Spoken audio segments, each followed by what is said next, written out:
Mesdames et messieurs, bonsoir. Merci de nous rejoindre sur Afrique Média pour le point d'actualité de la soirée. Ouvrons cette page d'information par le Mali où le nouveau président de transition, John Kounda Traoré, a menacé ce jeudi les combattants du Nord d'une guerre totale et implacable. C'est dans la mesure où ce groupe islamiste armé et criminel refuse d'entrer dans les rangs. Il a formulé cette mise en garde lors de son discours d'investiture.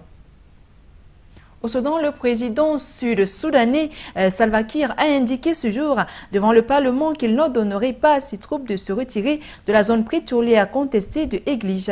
Il rejette ainsi les appels internationaux en ce sens. L'armée soudanaise avait pris mardi d'assaut cette partie du territoire. Le président Kiir a prévenu Ban Ki-moon, secrétaire général de l'ONU, qu'il enverrait l'armée sud-soudanaise sur Abyei, une autre zone contestée à la frontière avec le Soudan, à moins que les États-Unis fassent évacuer les troupes soudanaises qui occupent ces territoires depuis mai 2011.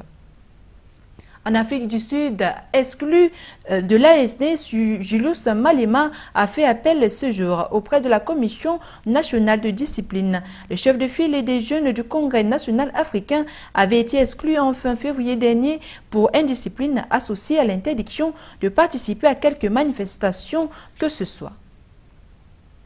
Clôturons par la Syrie où règne un calme apparent.